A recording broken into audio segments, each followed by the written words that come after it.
కొన్ని కథలు వినడానికి రావు, మన గుండెల్లో నిశ్శబ్దంగా కూర్చోవడానికి వస్తాయి. అలాంటి కథే ఈ కథ. ఇది ఒక అమ్మ కథ కాదు, చాలా గ్రామాల్లో రోజు జరుగుతున్న కథ. ఈ కథ పేరు అమ్మ ఏనాడు తిన్నదో. ఊరి చివర మట్టి రోడ్డు దాటాక ఒక చిన్న మట్టి ఇల్లు, పైకప్పు నుంచి చినుకులు జారే జీవితం. ఆ ఇంట్లో పెద్దగా కలలు లేవు, చిన్న అవసరాలే భారంగా ఉండే కుటుంబం. ఆ ఇంట్లో ముగ్గురు మాత్రమే ఉంటారు, భర్త, కొడుకు, తాను. ఆ అమ్మ పేరే జానకి. ప్రతిరోజులానే ఆ రోజు కూడా వంట చేసింది, కానీ ఇంట్లో సమస్యల వల్ల అన్నం చాలా తక్కువ వండాల్సి వచ్చింది. వండిన కొద్దిపాటిలోనే ముందుగా ఆ భర్తకి కొడుక్కి పెట్టాలనుకుంది ఆ తల్లి. వాళ్ళ భర్త తిన్నాడు, ఆ చిన్నపిల్లాడు కూడా ఎంతో సంతోషంగా తిన్నాడు. ఆ కొడుకుని చూసుకుంటూ అమ్మ ఎంతో ఆనందపడుతుంది.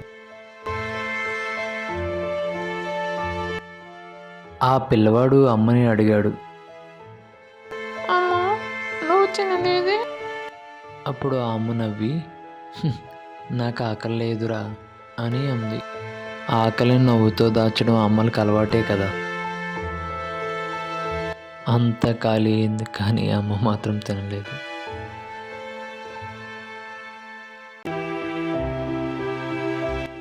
అలా కొద్దిసేపటికి ఆకలితో మౌనంగా కూర్చుని ఉంది అమ్మ. రాత్రి అయ్యేసరికి భర్త, పిల్లవాడు నిద్రపోయారు.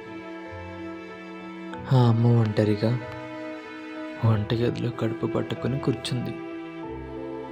కన్నీళ్ళు వచ్చే కానీ శబ్దం రాలేదు. ఆమె అనుకుంది, ఏడుపు కూడా బయటికి వినిపించకూడదని, ఎందుకంటే ఆమె అమ్మ కదా. ఆ రోజు కూడా అమ్మ ఆకలితోనే పడుకుంది. ఇలానే ప్రతి అమ్మ కూడా పిల్లలకి తన ఏడుపు వినిపించకూడదని అనుకుంటారు. అమ్మ అనుకుంటుంది తన పిల్లలు తింటే చాలు అని. అమ్మ ఆకలి ఒక అర్థం లేని విషయం. అమ్మ ఆకలి కూడా త్యాగం. భర్త, పిల్లలు కడుపు నిండాలి అని ఉంటారు. ఇలానే చాలా ఇళ్లలో ఆకలితో పడుకునేది ఒక అమ్మ మాత్రమే. ఇది ప్రతి అమ్మ నిజ జీవిత కథ. ఈ కథ మీకు నచ్చినట్లయితే like and share, subscribe. Thank you friends.